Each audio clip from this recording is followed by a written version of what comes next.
It'll be there.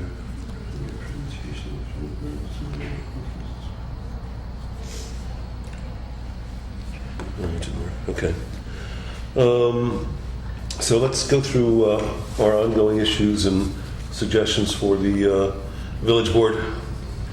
I checked today. We have not yet had an approval from the attorney on the Riverkeeper poster, which was reviewed by their attorneys. And I kind of figure it's October anyway, and not too many people are going in the Wallkill for a bit. Right. And I asked the clerk to tell him that we required action by the first October meeting of the village board.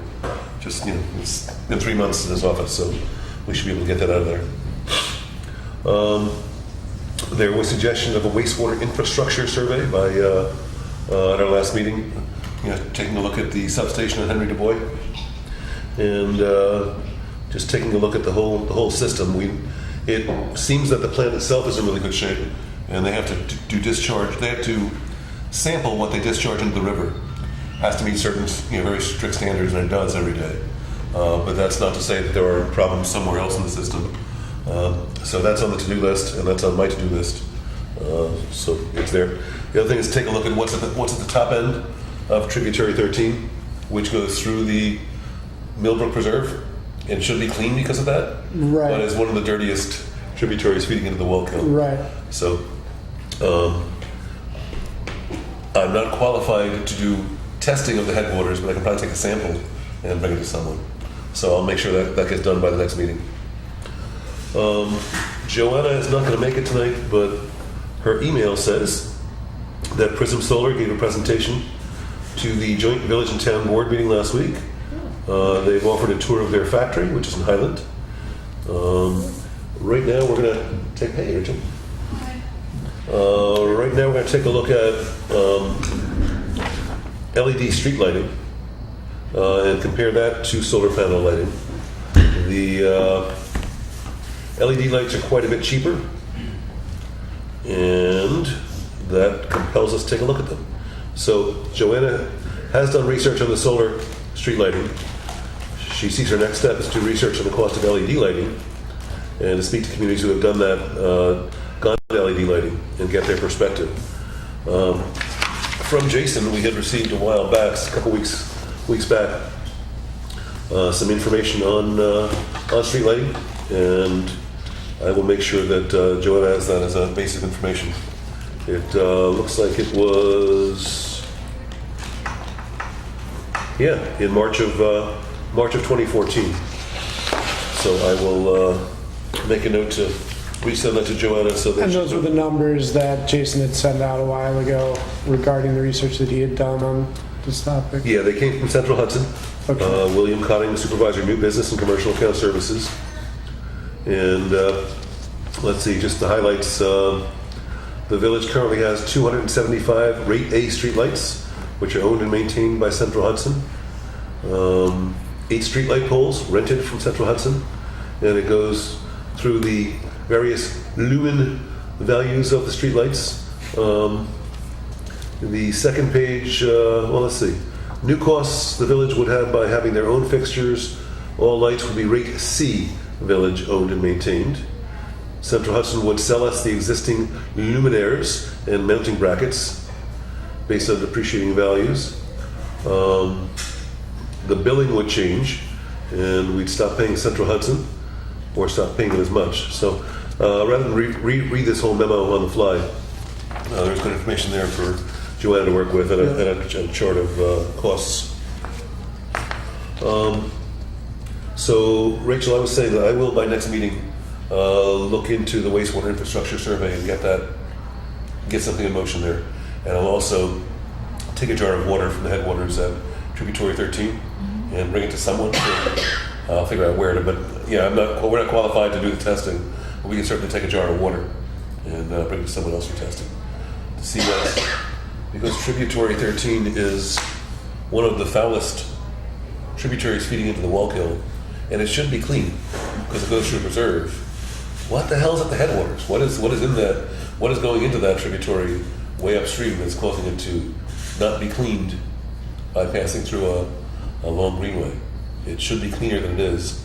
And there's several sort of branches that come together, and And the one that is the most likely to be the culprit, or probably is the culprit, is the one that comes down past Cherry Hill and then goes under that Village Arms housing development, and then past that very foul-smelling sewage treatment plant at, at Henry W.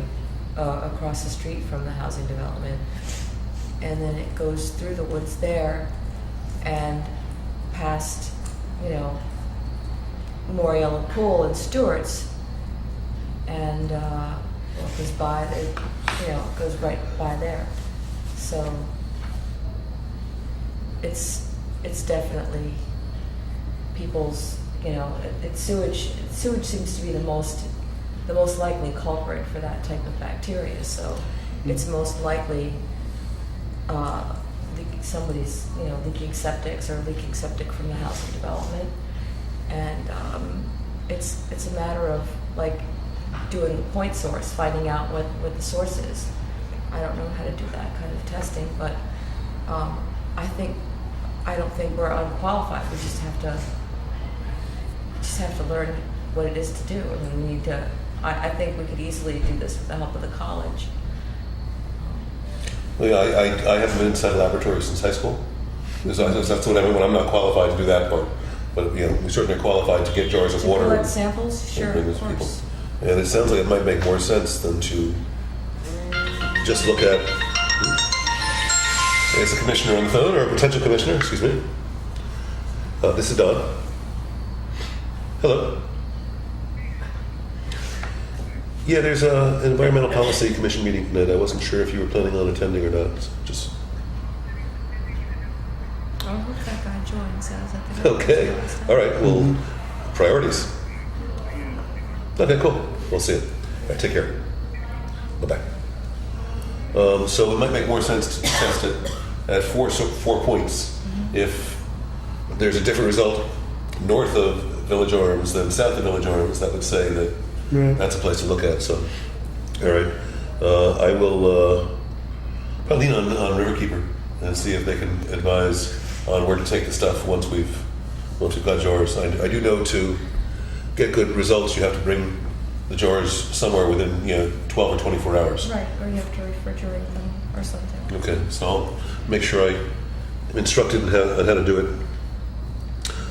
So we have Joanna sent an email, which I just went through with the Prism Solar and the LED update.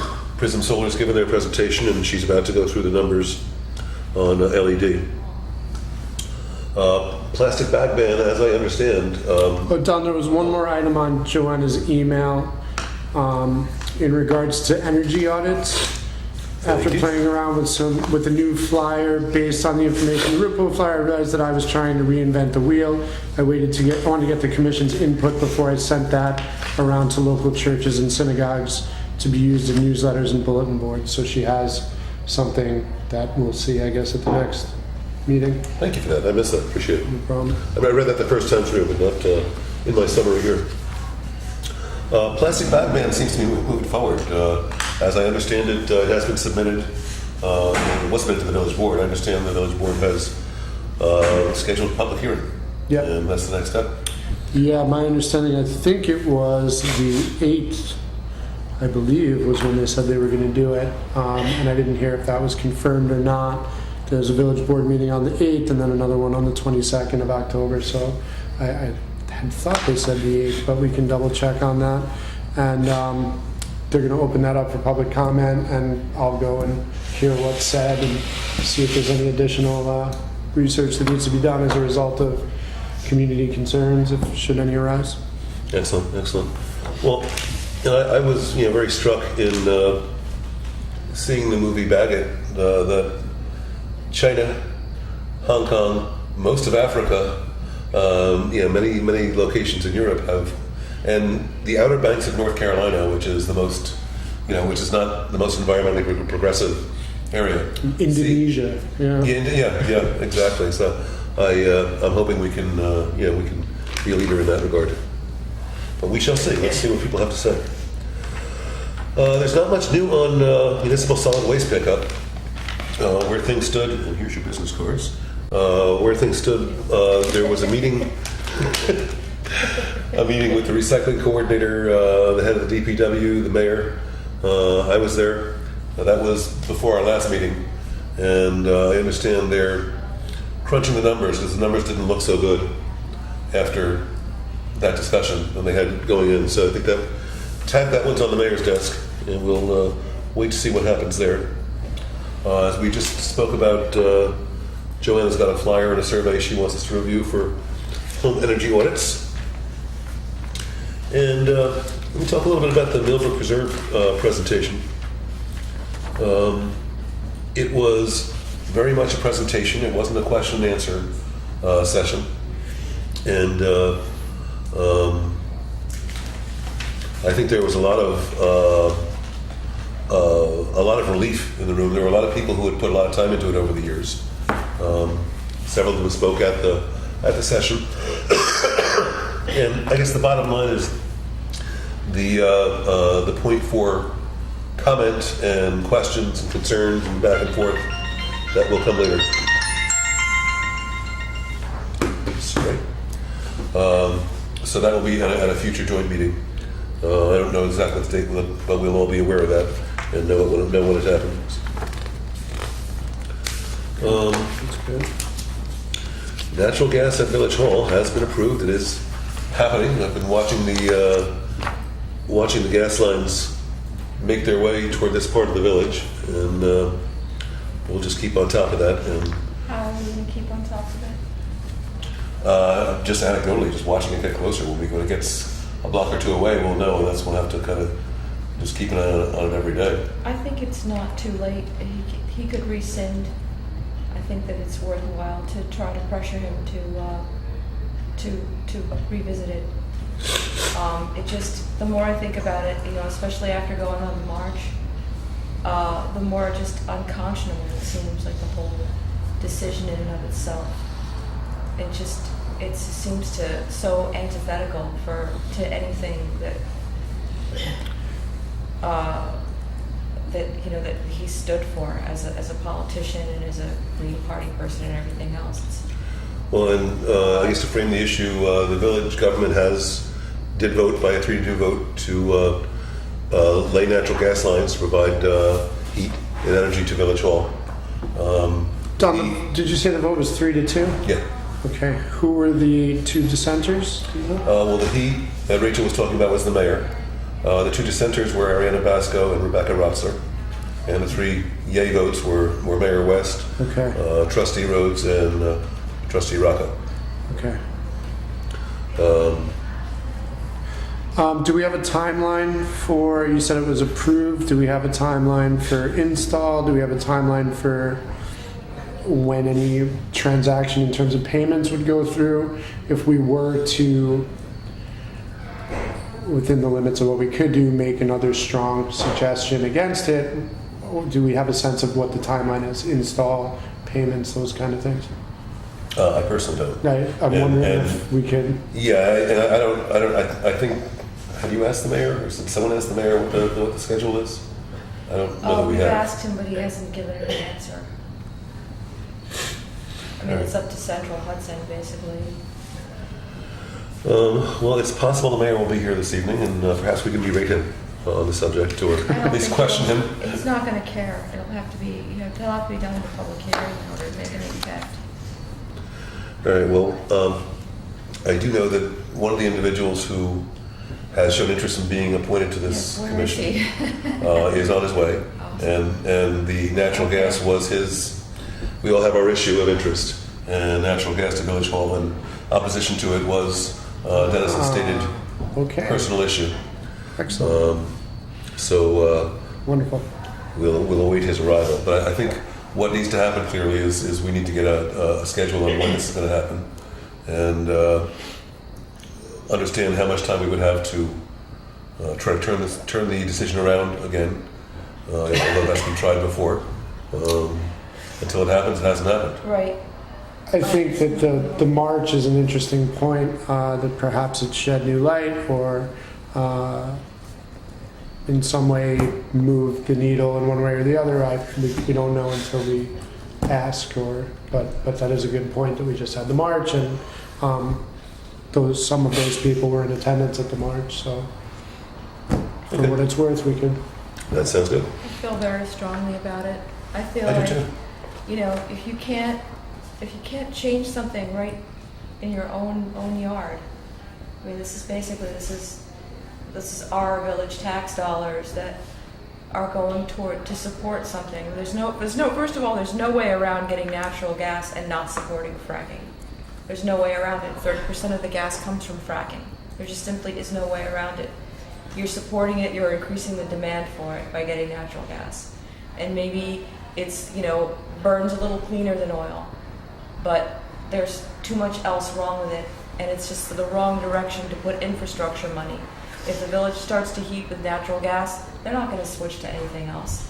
They're not going to. They'll put that money into the infrastructure. Here he is. And it's just the wrong direction. And I still really, I can't process it, and I don't want to give up on it. I feel just as strongly. I can see both sides of the issue in terms of wanting to save the taxpayers money. However, given that as a state we haven't said yay or nay, having municipal governments hopping on board sends a statement that said governments would be in support of doing fracking here in the state, sort of by proxy.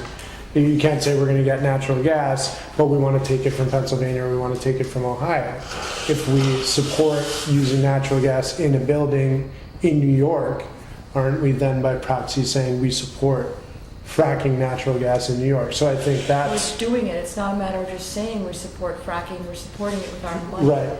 We're buying the products of fracking. Right. That's what we're doing. Well, and the economic argument is that it's less costly, and it's less costly, and it feeds itself. It's not really less costly. It's a Well, false. it's only what less. Oh, go ahead. I'm sorry. No, I'm sorry. Go ahead. It's false because of the environmental damage, and it's false because of the fact that the way that the methane leaks from it.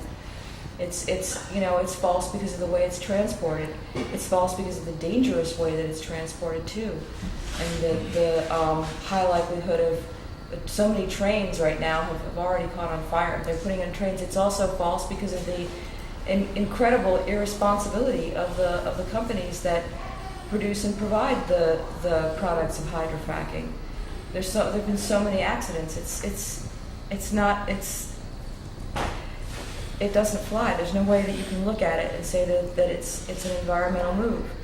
And for me, that we would be so bereft of ideas, so bereft of any solution to come up with that. It's just really, it's really depressing. And I'm really just very sorry to see it. Would be very, very sorry to see that happen. I'm glad you're here, Mr. Mayor, because we felt like we were talking behind the board's back, or the majority of the board's back, and complaining about natural gas. So, I mean, I can respond if you want, but it's up to you what you mean. Sure. We want to have a one-sided discussion. If the question was natural gas or renewable energy, it would be a no-brainer. But the question is natural gas versus war-producing oil and No, it's nuclear not. energy. Excuse me, I'm speaking now. And nuclear energy that could possibly wipe out all life in Manhattan if any point goes up. Because what it is it's a choice between, there's no good option. The things we can do with solar and geothermal and renewables are very limited and will produce a very marginal amount of electricity for the village. We've already set up a Viridian so that our electricity is produced, we get 100% of our electricity supposedly from clean sources. We've got a 15 kilowatt array on Village Hall, but it's just not going to meet our energy needs. So you've got not only the village government saving money and saving taxpayer money on one of many bad options for energy sources: oil, coal, nuclear, natural gas. Those are really our options. Renewables, I think about maybe 1%, a little over 1% of the total grid. So 99% of our energy still is coming from these sources. Given that, it doesn't make sense to pay top dollar for nuclear energy from Indian Point when we can get just as dirty energy from another supplier for a lower amount, save taxpayer money we could potentially use to create more solar panel programs for that. How much is the infrastructure going to cost? The new boiler and Us? everything else? I think, well, we're already, no matter what energy source we use, we have to install a new generator, which is about Exactly. $140,000. No matter And what. that's no matter what energy source we use. So what the savings are from the fueling of it, obviously. And having natural gas is just simply cheaper than coal, oil, and nuclear. There's no good option. It's not a matter of good versus bad, it's a matter of choosing between bad. And And then, at the same time, doing the best we can to reduce our reliance on dirty energy altogether, which is in part why we have things like an environmental policy commission. So Rachel, if you know an alternative, and I don't mean a pie in the sky, if we had $1 billion alternative, I mean an actual alternative, like grant funding source, some kind of program that we could actually implement, something that was clean energy, please bring it forward. You know, I don't really know what else to say except that it's a matter of, do we spend X dollars amount on dirty energy or Y dollars amount on dirty energy? That's really the only question. That was the only question for the board. it's really interesting to be on this side of an argument with you about choosing the lesser of two evils, which is basically what you're saying you want to do here. And I feel like it's hard for me to imagine that there is that little ingenuity, that you can only go for the, Then okay. present something. Are we discussing the gas? Yes, he's Before- saying I have a question in regards to the gas. Yeah. Now, if we are not going to allow fracking, but we're going to accept the gas, then aren't we contributing to a decline in resources and an increase in demand? And what is that going to do to the cost of natural gas? And is that going to erode all the savings that Central Hudson came in here spitting out about during the 813 I'm meeting? sorry, say it again. Hello, Well, Dennis. it's possible. It's totally Right. possible. If more I communities, think I got it. if more communities follow suit and say, yes, we do not like fracking, let's ban it. And we want the benefits of natural gas, let's bring it in. So that is reducing supply and increasing demand. Laws of supply and demand mean the price is going to go up, which means the cost savings that Central Hudson has pitched to us is going to be mitigated at some point. If everybody follows suit, if we're the leader. Right, Possibly. possibly at some Well, point. definitely. Possibly at some point, I don't know. But does anyone know what percentage of natural gas is produced by fracking? I 30. don't personally. 30%, 30%. yes. So And so it's not 100% of what we're doing, so it's 30%, which is not good, No, Not but bad. it still increases the demand. Look, if you were talking about powering the entire village, I would be, you're right, Jason, there's no way we can come up with a solution like that big. That's huge. That would take a huge grant or whatever. But you're talking about what, Village Hall? That's it? This one building here? I can't believe that, Let me give you put it in context. A 15 kilowatt solar array on the DPW garage. All those solar panels, if they were working at maximum capacity, full time, all the time, they would produce about 5% of what this facility needs. okay. So we're looking at acres and acres of solar panels if we're going to provide enough electricity just to power the village hall complex at 100%. well, I feel like we can. Not We're- responsible, but We all are kind of the same mind on this issue, and I feel like it's. I would like to have this conversation and see if we could be invited to have this discussion with the entire village board at their meeting, rather than beating up on the mayor at our meeting. Well, I'm not, Which I is, feel like I don't, we're I'm beating them up. I'm sorry, I didn't mean to. I'd rather have this conversation with the whole village board and be able to talk to all three trustees who cast the vote that concerns us so much. Right. That's not the only option either, solar panels. There's all kinds of things you could possibly burn. You were talking about... something that we can implement, and we're all ears. Okay.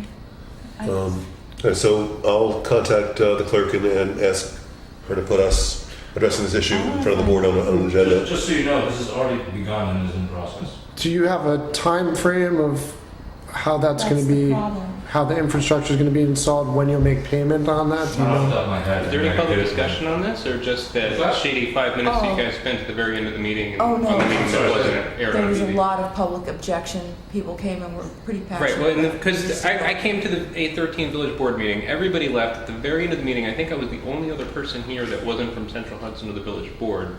It was very quick. It was, Oh, that was something else. That was a different issue. that was a different Central Hudson that came in to run gas through the different village issue hall? with Central Hudson and natural gas. Oh, I didn't know there were so many. Well, there's the using it to power our emergency generator here at Village Hall, which is what people have been objecting to. And then Central Hudson is running natural gas lines throughout the village. They've been doing it for about the past year or so, at the request of businesses and residents. And it looks great. It looks awful. It looks Their work great. looks terrible. But if they get enough calls requesting it from neighborhoods, they'll consider it. So one of the lines that they're going to put in needs to go through some village property, I think the Calico Avenue parking lot. So when you were at the meeting, we were discussing that and what they're going to pay us for the use of our property to put that line through. Okay. So what we were talking about before is a vote, two votes. We actually voted twice on this issue, which never happened, just to confirm the vote. The village board voted twice to use natural gas to fuel our generator that we're going to be installing for emergencies here at Village Hall. And that's the one that people were objecting to. And I think the issue of what is the solution immediately, I respect that, and it's we'll try to respond to that. But when you lay infrastructure, it kind of commits to a decision for a decade or two or three. Once the infrastructure's there, it's hard to turn it off. So there may be a better solution in 5 years. There may be a better solution in 7 years. But if we make this decision now, there'll be no incentive to look for it.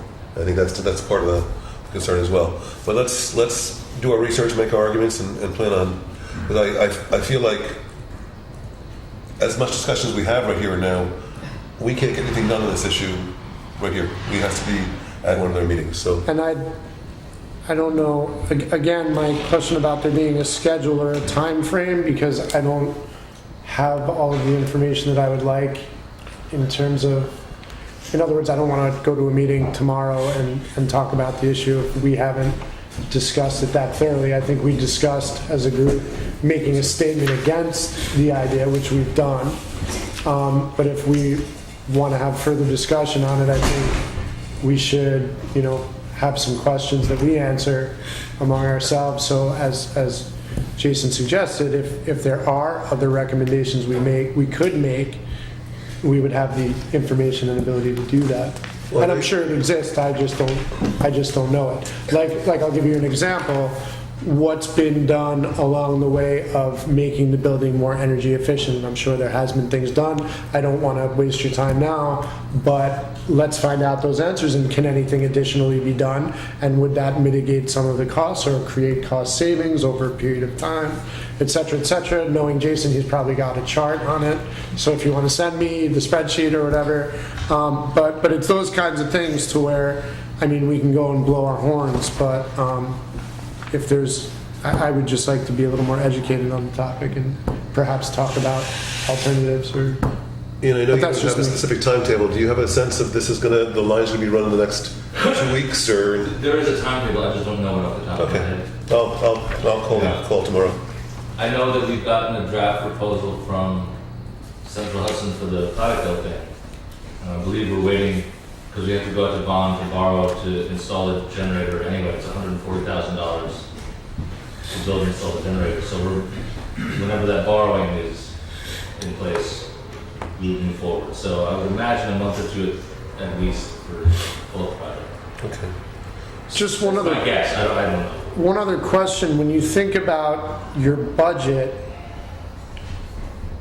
you're basing the budget off of, in terms of your budget for fuel, you're basing it off of what you paid the year before, projections for future costs. It's based on the prior year with whatever the head of DPW put in for increases. Right. So whatever savings, say this thing was all built like next week, we wouldn't see savings till the next fiscal year in the next June because we wouldn't budget those new numbers until the spring, which means we would actually have some money left over in this budget, but that's a whole other issue.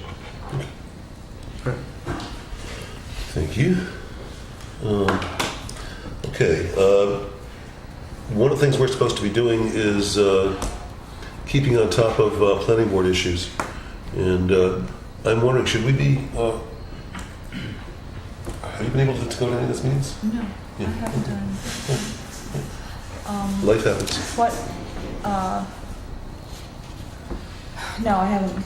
Well, I can see us working at a situation or a schedule where each of us goes to 2 meetings, a year, or however many needs to be. I think the criteria for us attending would be a project being required to have a secret. Mm-hmm. And we know that ahead of time and know which meetings to attend. Sometimes people think that they'll have time to do things and life gets in the way.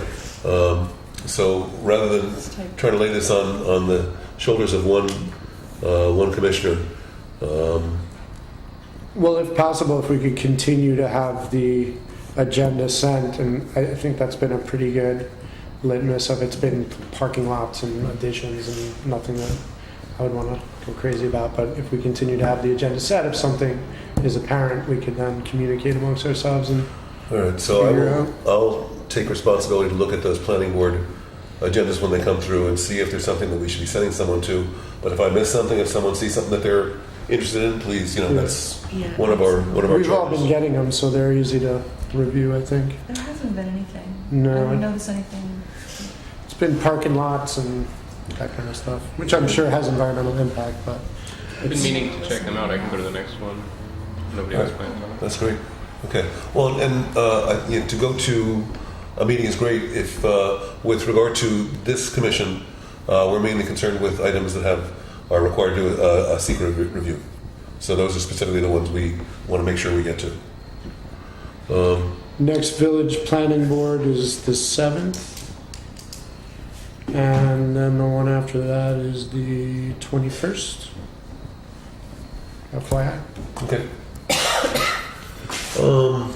The SECRA law review. I know that there was a public hearing on that, right? Or where is that? Is that happened yet? Okay. We haven't taken action on it because people are there were no supporters of the law that came out, which is not discouraging because in general people don't come out when they support something and they don't oppose it. But basically the landlord, the property owners association, landlord association opposed it. So we took the public comments and we were making written responses to everyone who came out to public comment.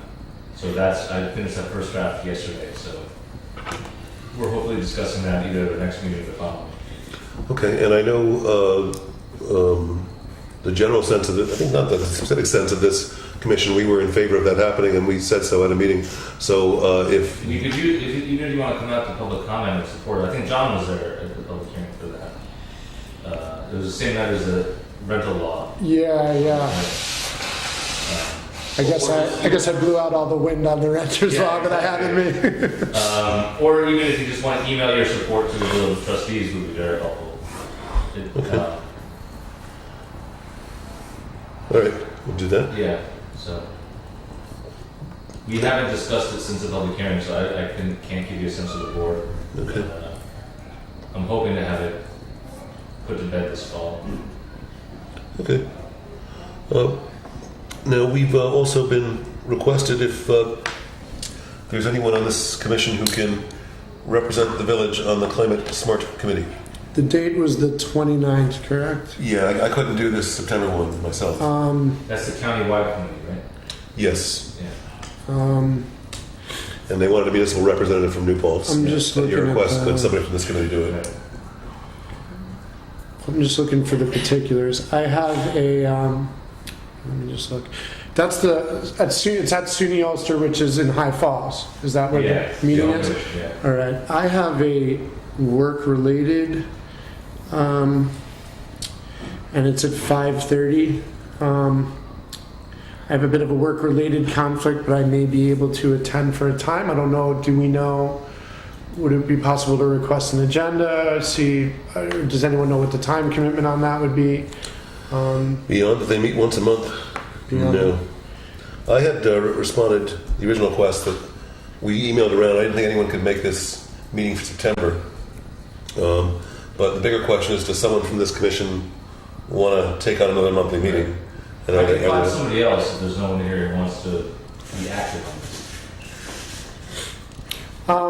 this. Can I request more information, like if there's meeting dates and Yeah. the scope of what it is, the length of that kind of stuff? Did you get the original email? Was that sent to you? Could you email whoever sent that directly? Okay. I'll, All right. I'll do that, Use my John. name, say that you're, Okay. All right. one of those new calls. If we can get more information, just because I could sort of wackadoo my way to High Falls, I can meander to High Falls from where I work. So, yeah, if we could get more information. I keep notes on the agenda, and I do the to-dos as soon as I get home, Okay. so that they don't fall through the cracks. So I'll send that All tonight right, thank you. before I go to bed. Walkill River. I have information for you. Yeah, I wanted to ask about that. We haven't yet had the signage approved from the attorney. It's been almost 3 months, but we also were talking about it's almost October, so I don't think any signs are going to be going up in January or February. But we would like to get a word on whether that signage will be approved or not. I should just remind you that when Jen was here at last meeting, she told us that that sign has actually been revised, that it's only 2 colors now instead of 3. I didn't pick up on that. Okay. Yeah, so maybe she can send us the revised edition. Ooh, I'd almost rather use the old version. It took us 3 months to get it out of the attorney, but okay. I didn't pick up on that. Thank you, Andrew. Yeah.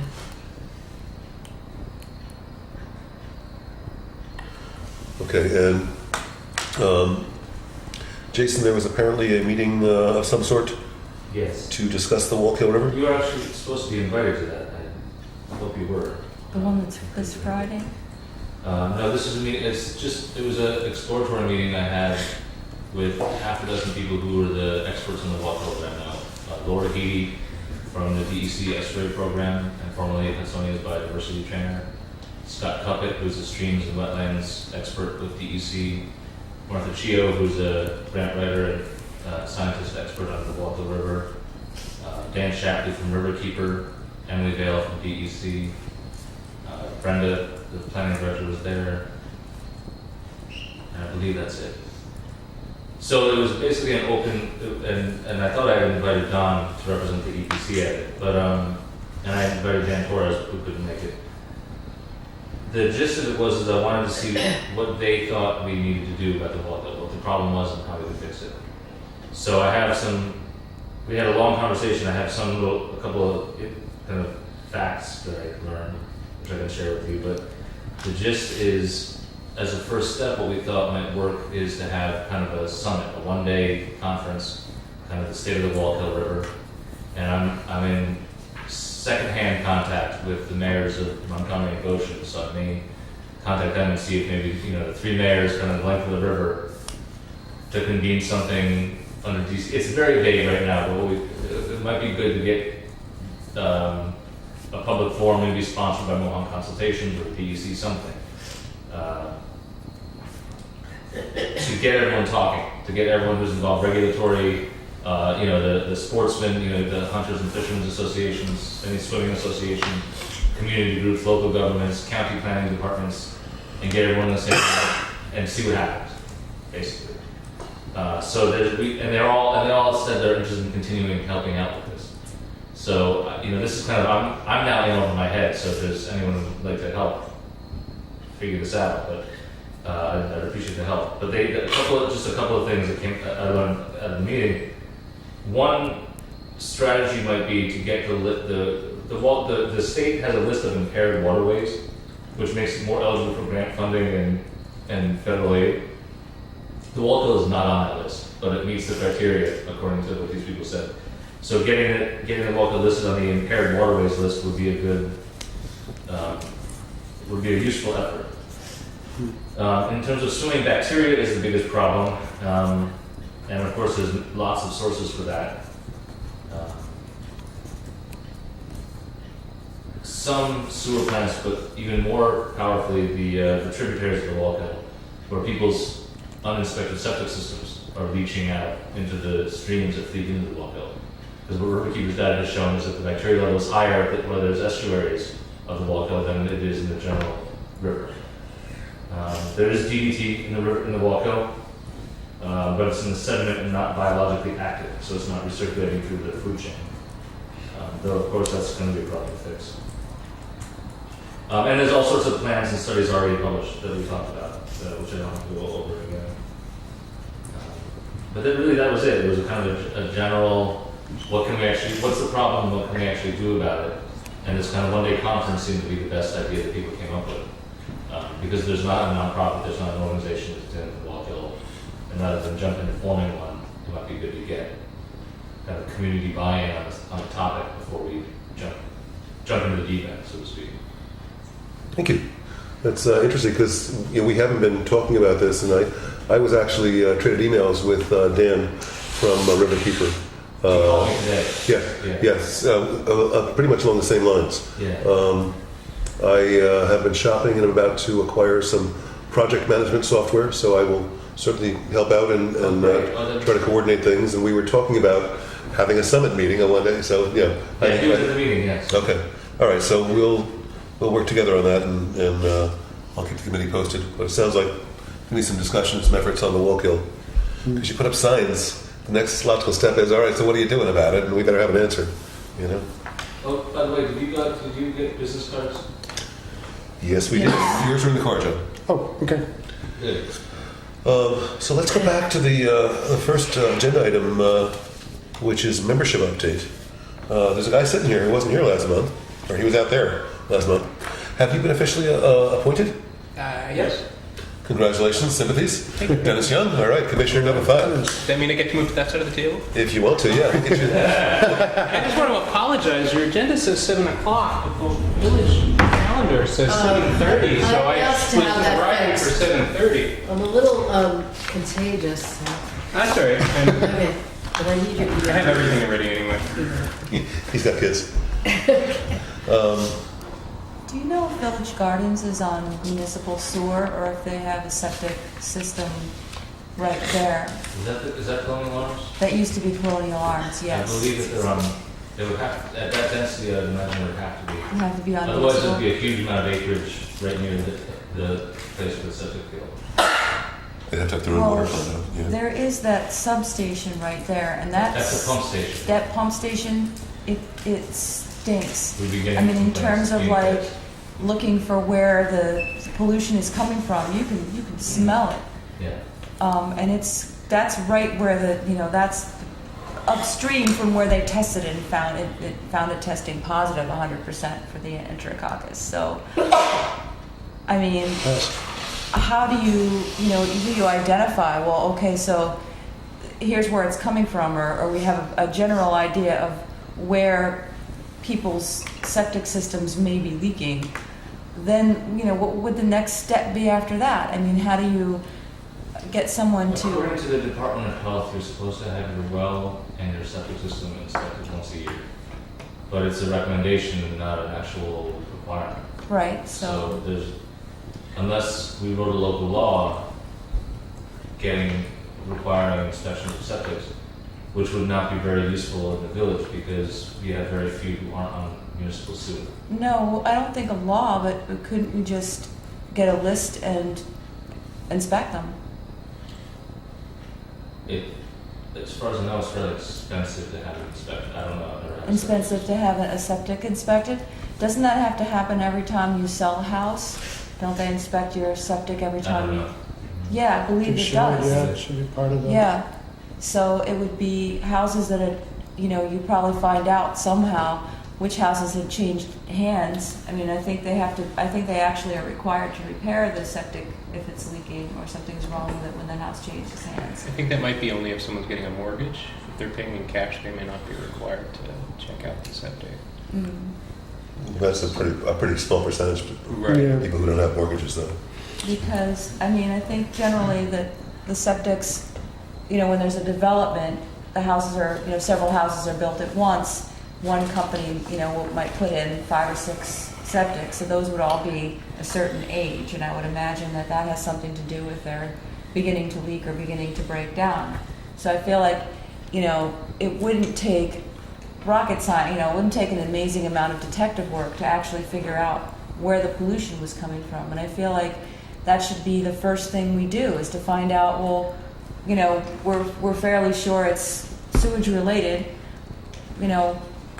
why not check the most likely culprits right away? Why not look at that? And I mean, and if it's a matter of saying, okay, well, I think most people wouldn't want their septic systems to leak into the river, and that's probably something that wouldn't be too hard to get money for. Well, I mean, that's, I don't disagree with a lot of that. I think, because that's our contribution to the pollution of the Wallkill.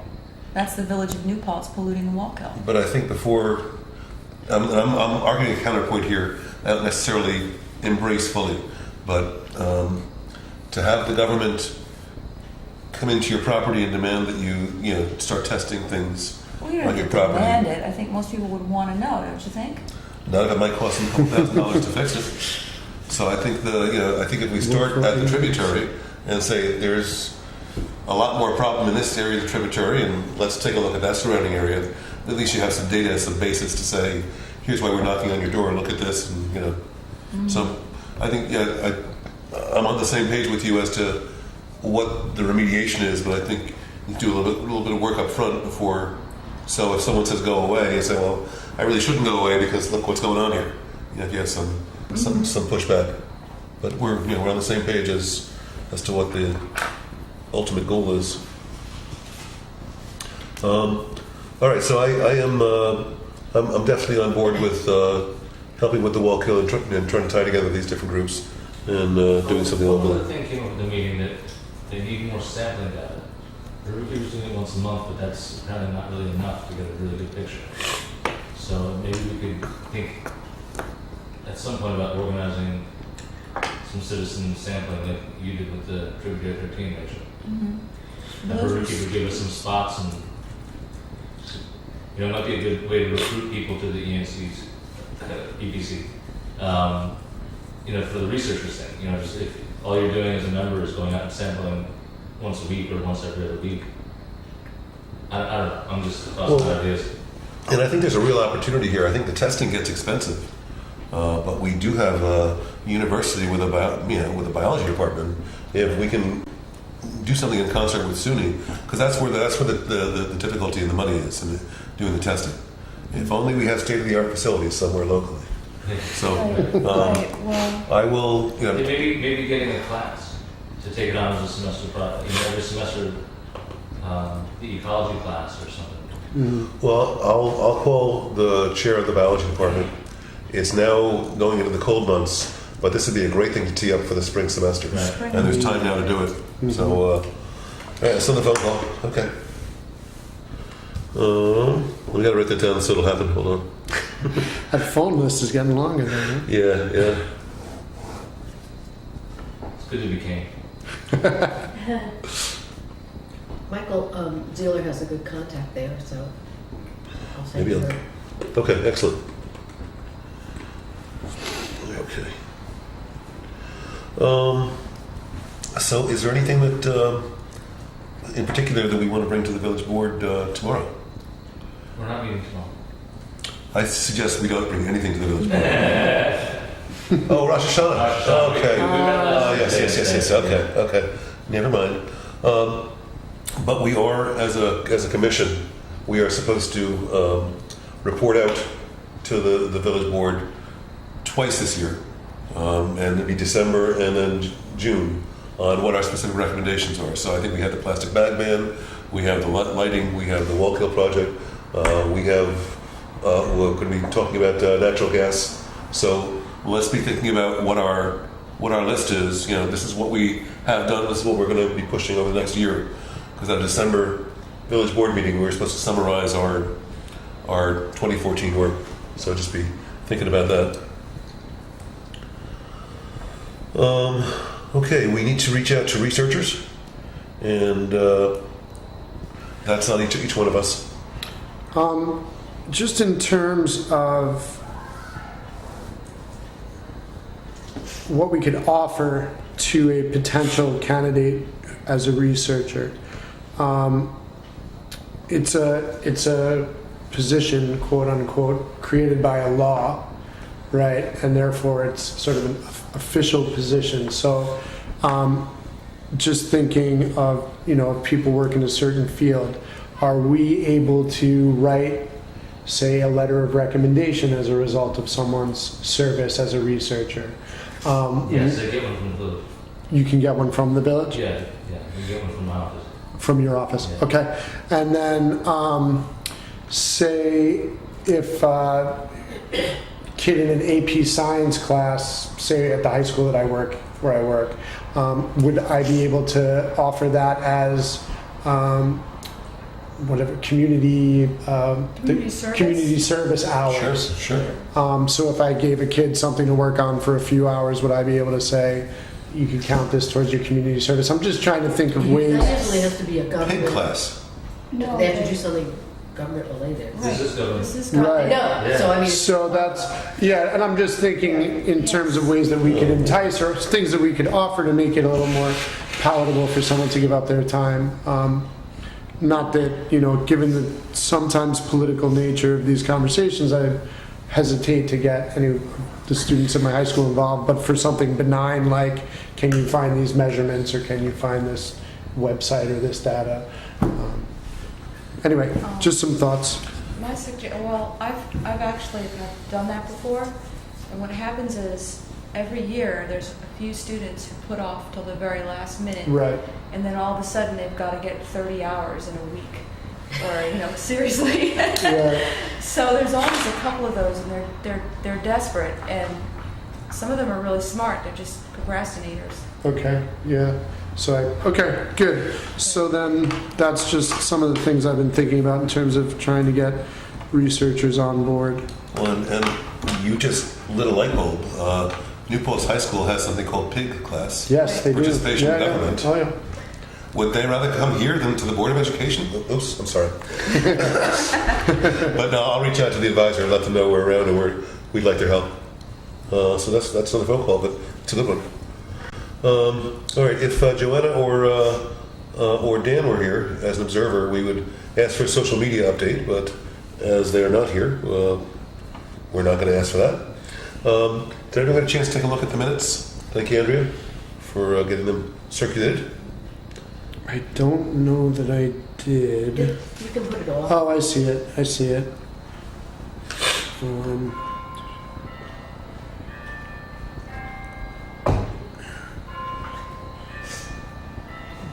Wait another meeting. I'm sure it's good if I just give it a quick. You don't have to wait on me. You can keep moving on. Well, Joanna's not here. Everybody else okay with the minutes? Or do you want to wait till next meeting? That's Yeah, they're fine. fine. They're fine. It's fine. Okay. And I didn't mention. I just happened to skip over DPW. That wasn't on purpose. I'm trying to figure out how to address that issue, whether to invite the head of DPW to one of our meetings, which I'm not sure would be, a lot of fun, for him to be receiving suggestions from lay people in front of a camera, but I wouldn't be. So let me call him on the phone and see how receptive he is to having this discussion with him, and based on that, we can figure out what our next steps are. We might want to have this conversation. Let's see how interested they are in having this conversation. And Specifically regarding municipal waste, or more, more environmentally conscious standard operating procedures. Here's the way we do things now. Are there different ways we could do things that would allow the work still to get done but be more environmentally sensitive? And, you know, just generically in any town or any department, I'm sure the answer is yes to that question in some areas. I just don't want to make people defensive or start this off on a you know, so let me have that conversation on the phone and report back to you by email for the next meeting on what the vibe is. Okay. Okay.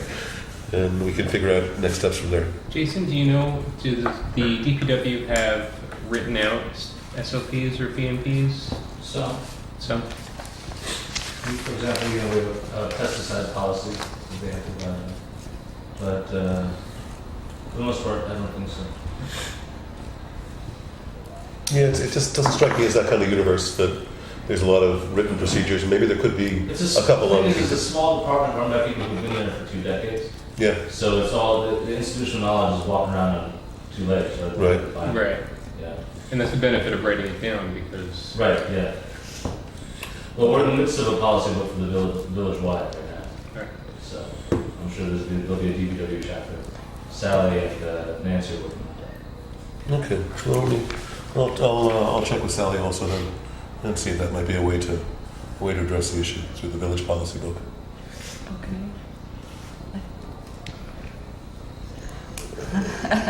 Yeah.